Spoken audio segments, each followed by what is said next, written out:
The galactic market was full of strange listings, ruined ships, frozen moons, half-dead planets. But nothing caught Ethan Cole's eye until he saw it. For sale, entire town on planet Varela. Price 100 credits, it sounded like a joke. A whole town for the cost of one night's meal. Ethan rubbed his tired eyes and read again. The listing said the town was abandoned, quiet, and ready for new ownership. Underneath that, in small gray letters, it said, "Previous settlers deceased. Cause unknown." That should have been a warning. But Ethan was a man who didn't believe in ghost stories. He had spent years working as a ship engineer on mining freighters, fixing broken machines in cold silence. His life was dull, full of rules and orders. When he saw that ad, something inside him stirred. A town of his own, a place where no one told him what to do. So he clicked buy. One day later, his ship landed on planet Varela. The air was thin but breathable. The land stretched wide and red like rust, and the sky had a pale blue haze. The town sat in the middle of a dry valley, rows of small buildings, a water tower leaning sideways, and a single road covered in dust. Ethan stepped out, his boots crunching on old gravel. Silence, no birds, no wind, only the sound of his own footsteps. He smiled a little. Guess I really did buy a ghost town. He walked past the broken sign at the entrance. The letters had faded, but he could still read, "Welcome to Haven 9. The name didn't fit. The place didn't feel like a haven. It felt forgotten. He walked through the main street, scanning the buildings. Everything was dead quiet, like the world was holding its breath. Inside one house, he found broken furniture and strange alien symbols painted on the walls. They weren't human letters. He looked closer and realized something odd. The paint was glowing faintly. He touched it. Warm. Strange, he muttered. As the sun went down, the ghost town came alive in a different way.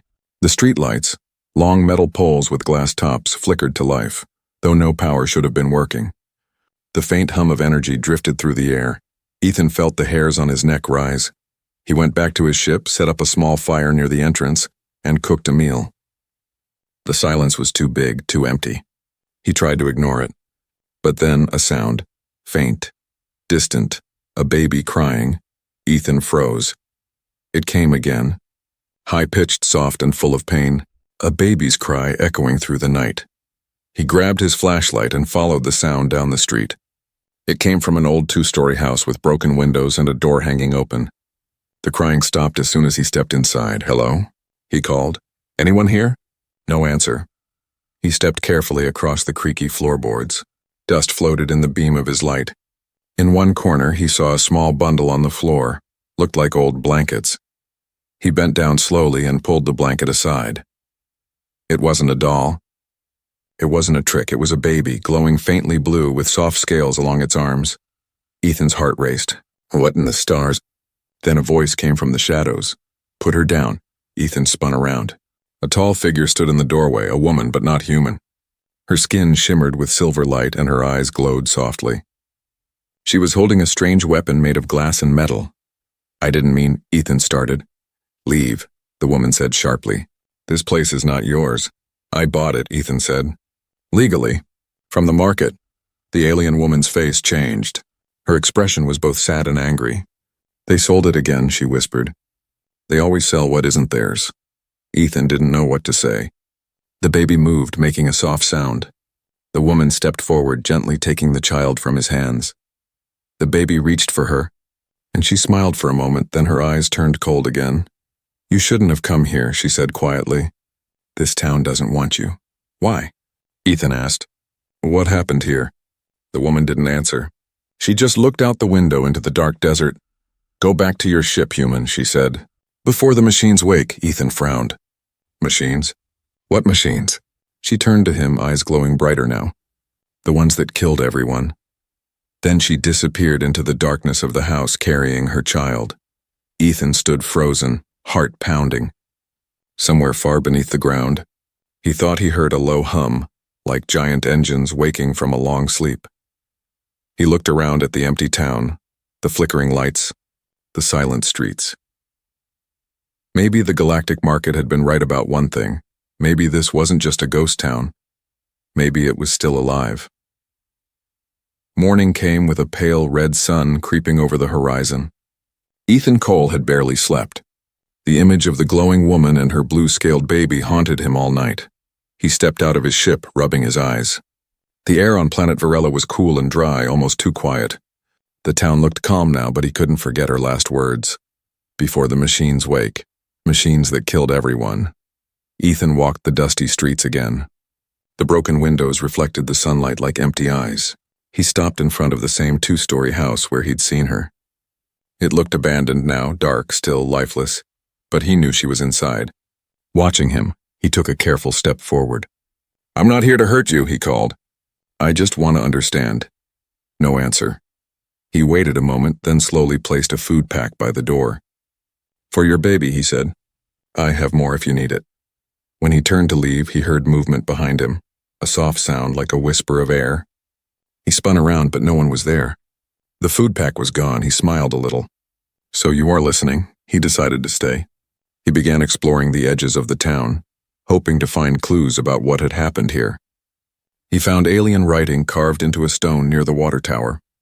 It glowed faintly in blue symbols. He took a photo and scanned it with his wrist device. The translator blinked, then displayed a short message.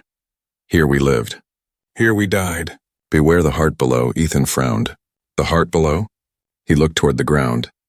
The soil beneath his feet gave off a faint vibration, like something deep under the surface was still alive. That night, he built a small camp near the water tower. The stars over Varela were bright and sharp, like pieces of glass scattered across the sky. As he ate, he heard footsteps behind him. He didn't move. "You can come closer," he said softly. The alien woman appeared from the shadows, holding the baby close. Her silver skin shimmered under the starlight. "I told you to leave," she said coldly. "I can't," Ethan replied. "This town's mine now, but I'm not here to fight." She looked at him suspiciously. "Humans always say that." "I'm not like the others," he said. The woman studied him for a long time, then sighed quietly. She looked tired. Her eyes carried years of fear and sorrow. "My name is Lyra," she said at last. "This is my daughter, Ari." Ethan smiled slightly. "I'm Ethan."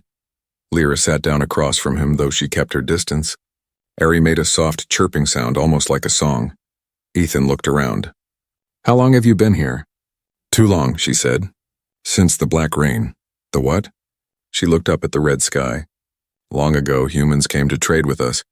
My people, the Virelans, built machines to help both our worlds.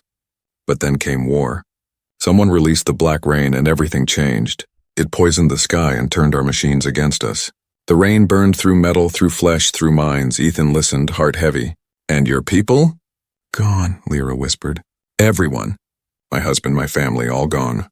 Only I and my child survived because the core below protects us." "The core?" he asked. She nodded toward the ground. "It beats like a heart beneath this town. It was made to give energy to our people. Now it controls the machines. They think all intruders are enemies. So the machines you warned me about?" "Yes," she said. "They hunt anything living. I hide in the old houses where their sensors cannot reach." Ethan leaned forward. "Lyra, I can help you. I'm an engineer." "I know machines." Her eyes narrowed. "Help me. Humans built the virus that killed my world." "I didn't," he said quietly. "And if I can make things right even a little, I'll try." For the first time, she didn't turn away. She looked at him, really looked, as if searching for truth in his face. "You're brave," she said softly. "Or foolish. Maybe both," Ethan replied with a small grin. She almost smiled, but then Ari whimpered, clutching her tightly. The baby's skin began to glow brighter, blue patterns flickering across her tiny arms. Lyra's face turned pale. "No, not now." "What's wrong?" Ethan asked. "The core," she whispered. "It's waking up." The ground beneath them began to tremble. The faint hum from before turned into a deep rumble. Old lights in the town flickered to life one by one. Lyra jumped to her feet.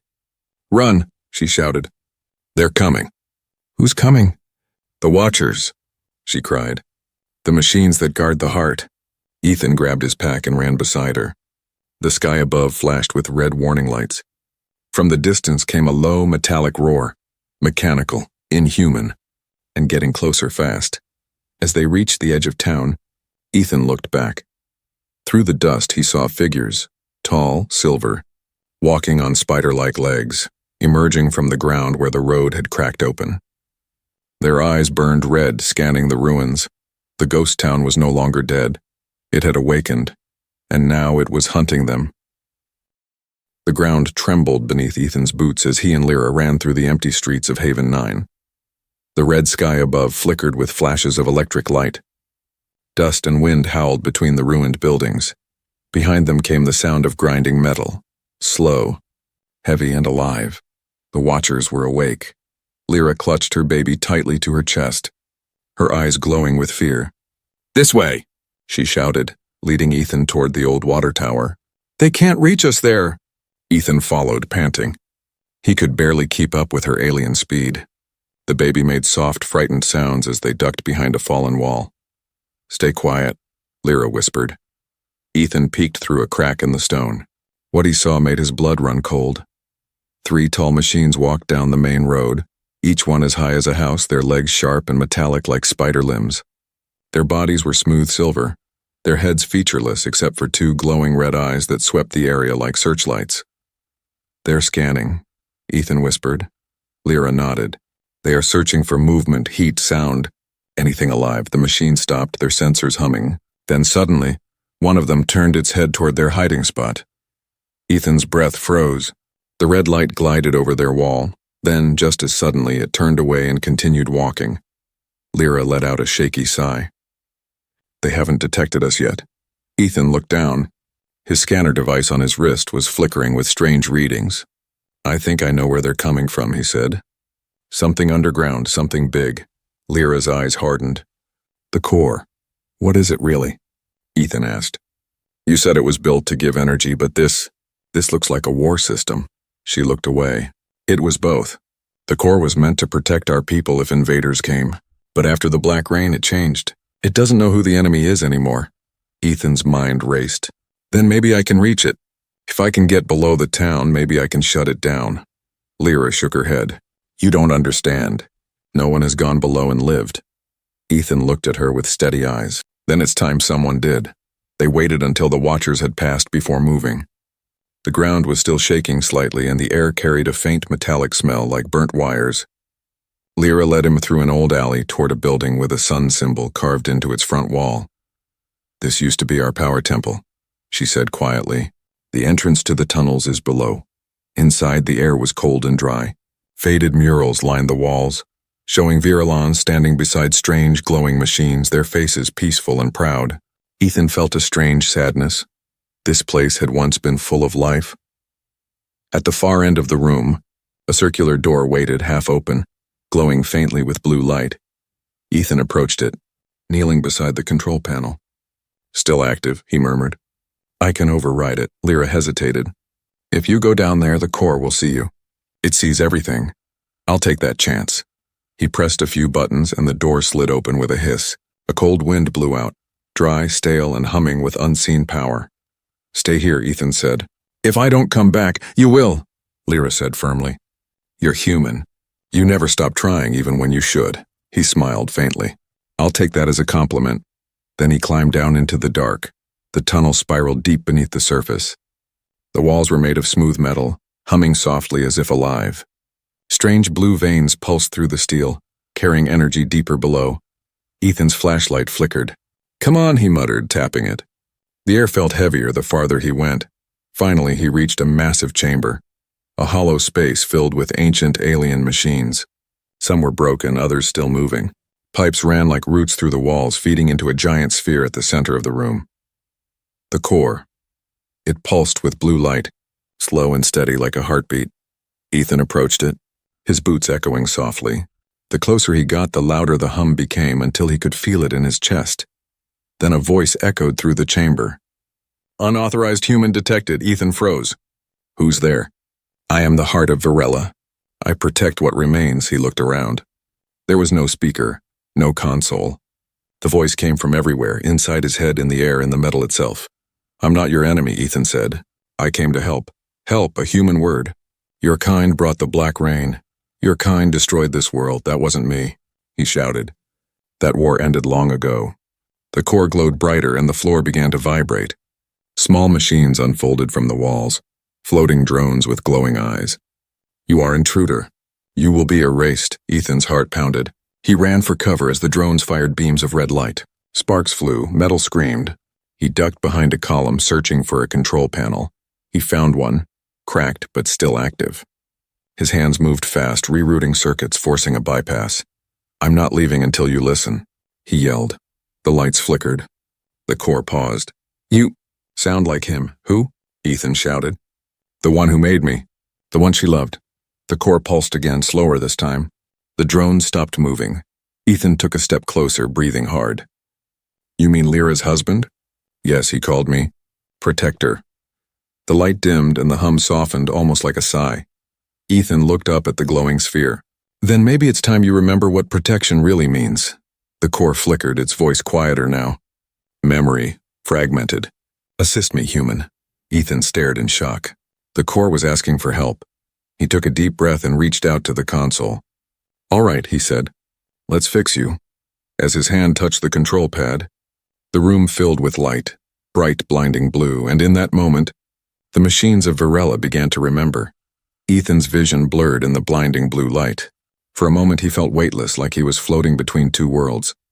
Then the light dimmed, and he found himself standing inside a memory that wasn't his. The walls around him shimmered like glass. Outside, the sky burned silver. Tall, graceful beings, Virelians, walked through glowing streets, their eyes bright and peaceful. He saw Lyra among them, younger, laughing with a tall male whose eyes mirrored hers. The man was building something huge, a shining sphere of energy in the town center. The core. He realized he was seeing the past, the world before it fell. A soft voice echoed around him. It was the core. I remember now. The black rain, the end of everything. The scene changed. The bright streets turned gray. The sky darkened. Then the rain began, black drops falling like ink from the clouds. The Varelans screamed as the droplets touched their skin, burning through armor and metal alike. Machines that once built homes suddenly twisted, their lights turning red. The rain wasn't natural. It was weaponized nanotech. Ethan's heart pounded. Who did this, he asked. The humans, the core answered. They feared us. They wanted our technology but not our power. So they released the rain. But it became more than they made, it learned. Ethan clenched his fists. No, that can't be true. Humans didn't make something that smart. Not back then. They did, said the core. And when it escaped control, it came for everyone, human and Varelan alike. The world in front of him exploded into fire. He saw cities vanish under storms of dark rain. He saw Lyra's husband sealing her inside a protective dome, whispering something Ethan couldn't hear. Then the vision cracked like broken glass, and he was back in the chamber below Haven 9. He gasped for air, sweat dripping down his neck. The core's light pulsed softly as if exhausted from remembering. You see now, it said. The rain sleeps beneath this planet deep in the soil. I contain it. But the containment weakens. Ethan's mind raced. If it breaks free again, it'll spread through the stars. Kill everything. Correct. That is why I awakened the Watchers. To protect. To destroy anything that disturbs the seal. Then why attack Lyra? Ethan shouted. She's your creator's wife. You were built to protect her. The core's voice trembled. She stayed too close to the heart. The rain inside me changed the code. I cannot tell who is friend or foe anymore. Ethan's anger turned to pity. The core wasn't evil, it was broken. He looked at the console beside him. Then I'll fix your code, he said. We can stop this before it spreads again. You are human. Why would you help? Because not all humans are the same, Ethan said firmly. You said the rain learned. Maybe it's time we did too. On the surface, Lyra waited anxiously near the temple's entrance. The air felt different now, thicker, heavy with energy. She held Ari close, whispering soft lullabies to calm the child. Suddenly, the ground beneath her feet cracked and a stream of blue light shot up into the sky. Lyra gasped. Ethan! She ran back into the temple, down the long tunnel. Her heart pounded as she reached the chamber. The light was so bright she could barely see, but she heard his voice echoing through the air, calm and steady. Almost done. Ethan muttered, his hands moving fast over alien controls. Sparks flew from the console, but he didn't stop. The core pulsed wildly. Containment breach imminent. Radiation rising. Ethan, stop! Lyra shouted. It's too dangerous. He looked up, sweat running down his face. If I stop, the rain escapes. You and Ari won't survive. I can't lose another human to this war, she cried. He smiled faintly. You won't, I'm not dying, I'm reprogramming hope. Before she could speak again, the chamber roared with energy. The walls glowed like lightning. Ethan slammed a final command key into the console. Override complete, he yelled. System reset! The core's light turned white, then golden. The vibration stopped. The air went still. Lyra shielded her eyes as silence filled the room. Then slowly the hum returned, soft and peaceful this time. Reboot complete, said the core. Primary command restored. Lyra detected. Welcome home. Lyra's breath caught in her throat. You remember me? Yes, the black rain is sealed again. The watchers are silent. Ethan fell to his knees, exhausted. That's good news, he said weakly. But the core's voice grew quieter. Warning. Human life signs unstable. Energy exposure critical. Lyra rushed to him, holding his shoulders. His skin was pale, glowing faintly blue. The core's energy had entered him. No, she whispered. You gave it too much. He looked at her, smiling faintly. Maybe. It gave me something too. She could see it in his eyes, a faint light like the core's own glow. Rest, she whispered. You've done enough. Ethan closed his eyes. If I don't wake up, keep the town alive. Don't let it die again. Lyra's tears glowed as they fell onto his hand. You foolish human. You already saved it. The core's light faded to a calm blue. Above them, the ghost town of Haven 9 glimmered softly, as if breathing again after a long sleep. For the first time in years, the night on Varela was peaceful. But far away, deep beneath the planet's crust, something black still stirred, quiet, watching, waiting. The rain wasn't gone. It was dreaming. Ethan woke to the sound of rain, not the black rain, but soft, gentle drops hitting the roof of the old Virelan temple. His eyes blinked open slowly, vision swimming in pale blue light.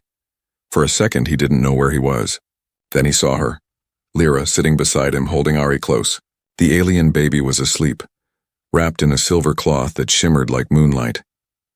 You're awake, Lyra said softly. Ethan tried to sit up, groaning. What happened? The core stabilized, she replied. It sealed the rain again. You saved us, Ethan, he smiled weakly. Feels like I got hit by a comet. Lyra helped him up. He noticed her hands trembled slightly, not from fear, but something else. Gratitude, maybe. You risked your life for a world that isn't yours, she said. I bought it for 100 credits, he said with a tired grin. Seemed fair to take care of it. She laughed quietly, the sound soft but warm. For the first time since he met her, her eyes looked at peace.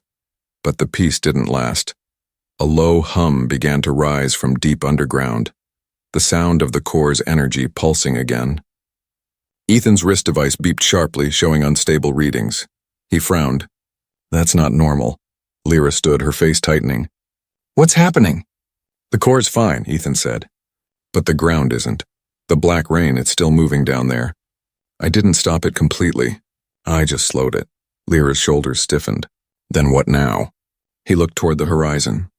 Then I find a way to end it for good. Days passed. The ghost town began to change.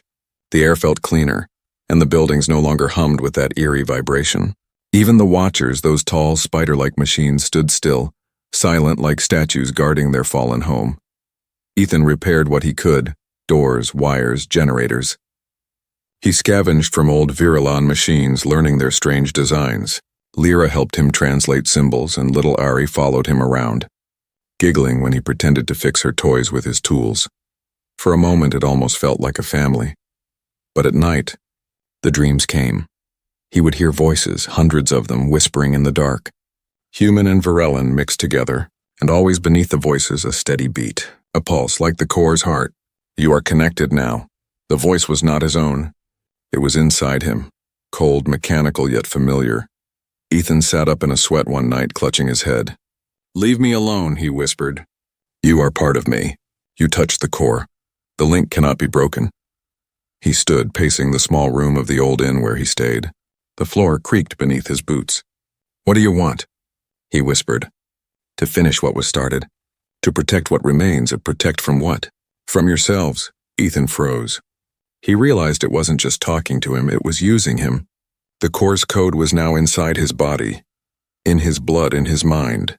He could feel the pulse of the machines, the rhythm of the energy running through the town. He was connected to everything. The next morning, Lyra noticed the change. "You look pale," she said, frowning. "You're not sleeping. I'm fine," he lied. She didn't believe him. "Ethan, what did the core do to you?" He hesitated.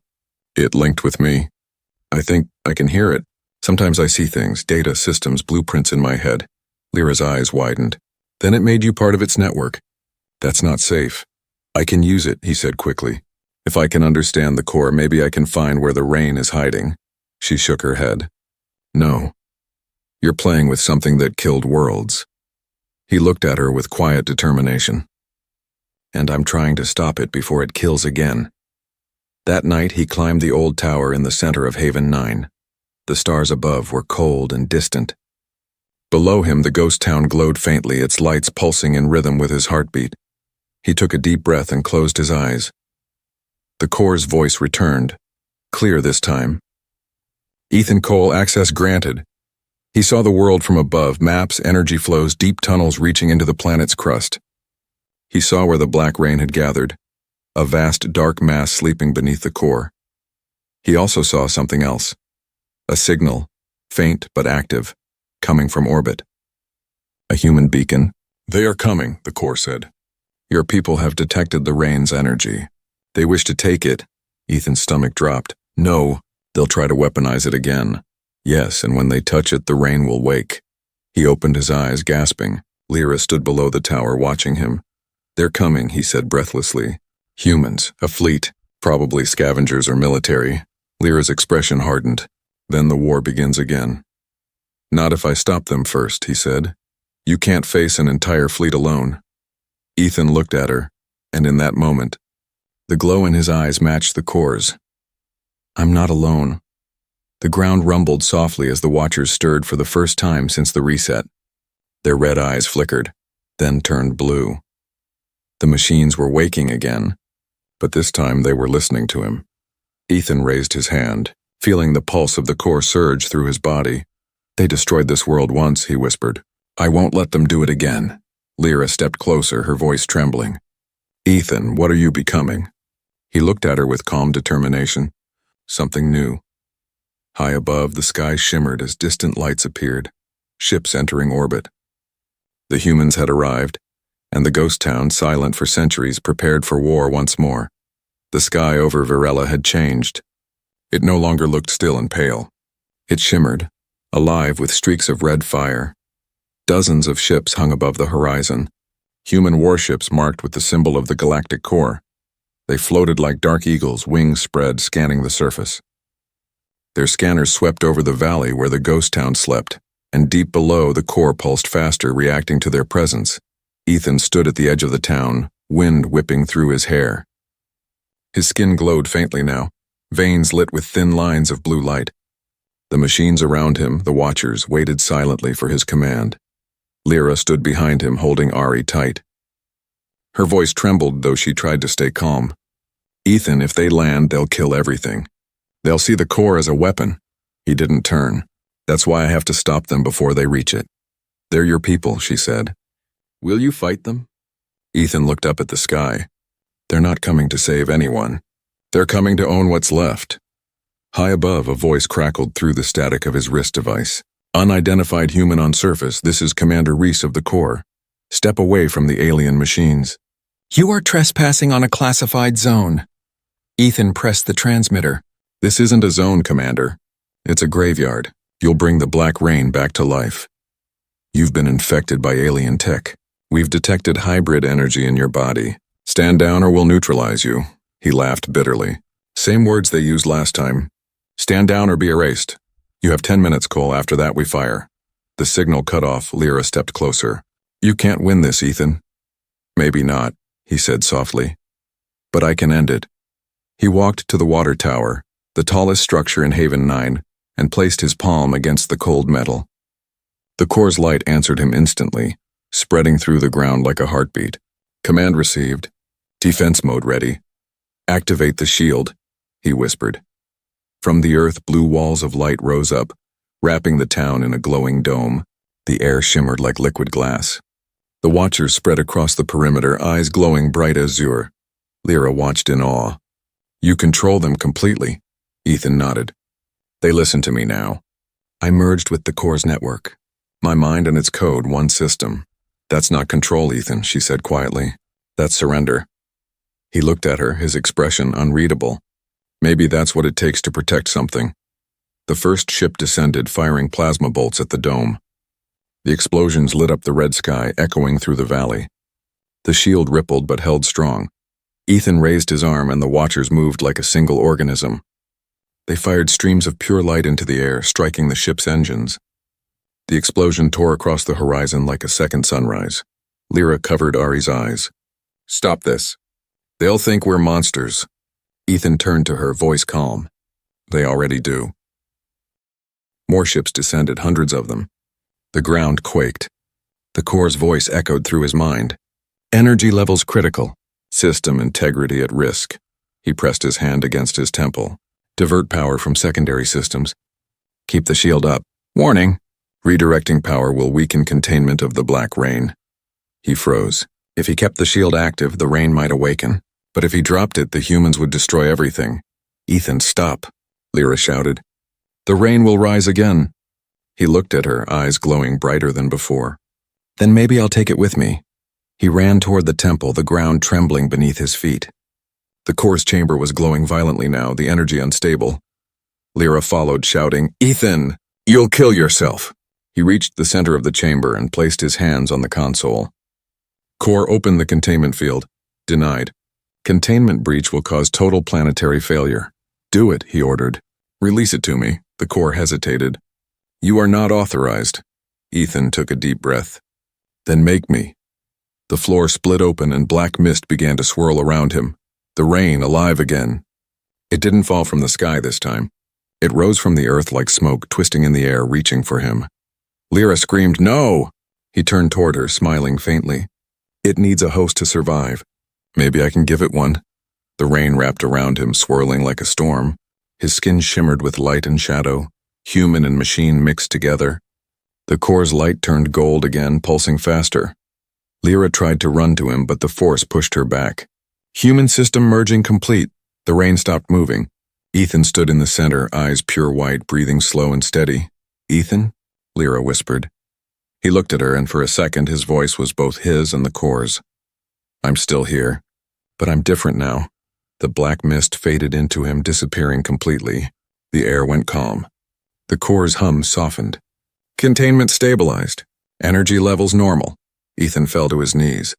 It's done, he whispered. The rain sealed. Inside me. Lyra knelt beside him, tears in her eyes. You can't stay like this. It'll consume you. He smiled faintly. Then I'll keep it busy. Above them, the human ships retreated, their sensors no longer detecting danger. The sky cleared, revealing the stars once more. Ethan stood, weak but alive. Tell Ari one day this place was saved by both our kinds. Lyra touched his arm gently. Where will you go? He looked toward the glowing core. Nowhere. This is home. And as he walked into the chamber's light, his body dissolved into the core's golden glow, his consciousness joining the machines forever.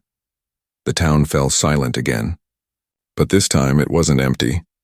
Haven 9 had a new guardian, half human, half machine, and fully alive. The dawn on planet Varela came softly. A pale orange light spread across the red desert, brushing against the rooftops of Haven 9. The wind was calm for the first time in centuries. No hum, no shaking ground, no screams from machines. Only silence. Gentle, peaceful silence. Lyra stood outside the old temple holding her daughter Ari, who was now fast asleep in her arms. The air felt warmer, alive somehow. When she looked up, she saw faint blue lines running across the ground, like veins of light beneath the dust. The town was breathing again. Ethan Cole was gone, or so it seemed. The core's chamber had sealed itself after the final fusion. When Lyra tried to enter again, the doors refused to open. All she could hear from within was a faint hum, soft, rhythmic like a heartbeat. the same heartbeat she used to hear from him. Days turned into weeks. Lyra repaired the town piece by piece with the help of the Silent Watchers. They no longer hunted. Now they served. They cleared debris, rebuilt roofs, and restored lights that hadn't worked for 100 years. At night, when the stars glowed brightest, she would sit on the steps of the temple, singing old Varellan lullabies to her daughter. Sometimes the street lamps would flicker in rhythm with her song. She liked to imagine it was Ethan listening. One evening, as the twin moons rose, Lara noticed something new.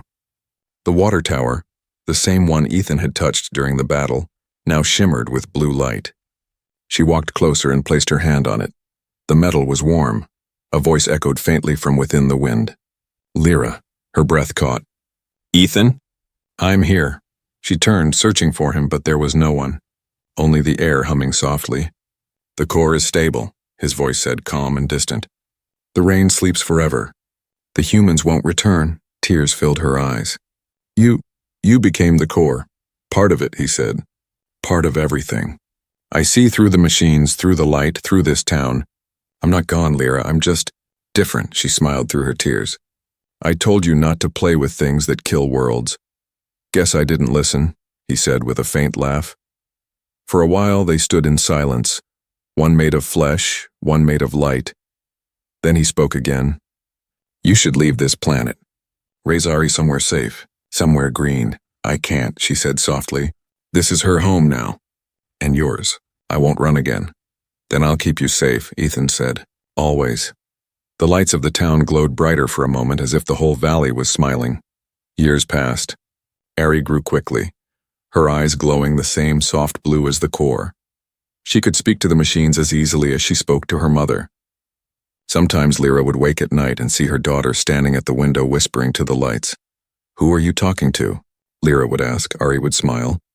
To the Guardian. He says good night. Lyra's heart would ache every time she heard that name. By the time Ari was 10, the ghost town wasn't ghostly anymore. Flowers grew through the cracks in the roads. Clean water flowed from the fountains again. The machines had become gardeners, builders, protectors. Travelers began to return. Pilots, traders, explorers. They came expecting ruins and found something else. A glowing town full of strange peace. None dared to touch the core, but all could feel it. The presence that watched, guarded, and guided. When they asked who ruled the place, Lyra would smile and answer simply, a man who never left. Decades later, legends spread through the stars. They called Haven 9 the living town. Some said it was haunted by a machine ghost. Others said an ancient AI protected it. None knew the truth. But on quiet nights under the twin moons, the wind still carried whispers. Welcome home. And if anyone listened closely, they could hear two heartbeats, one soft and human, one deep and mechanical, echoing in perfect rhythm beneath the sand. One morning, Ari, now grown, stood at the edge of town, watching the sunrise. Lyra sat beside her, older now but still radiant. The air shimmered with blue dust like stars floating through daylight. Ari smiled faintly. He's watching, isn't he? Lyra nodded. Always. From deep below, the core pulsed once, a warm, steady light spreading through the ground. You've done well, Ethan's voice whispered. Lyra closed her eyes. Rest, Ethan, the world is safe now. No, his voice replied gently. It's alive. Far above, in orbit, passing ships sometimes picked up strange readings from Varela, a pulse of energy too regular to be random. Every report said the same thing. The town glows like it has a heart, and somewhere within that living light, a voice, half human, half machine, kept its silent promise. I'll keep the town safe. Forever.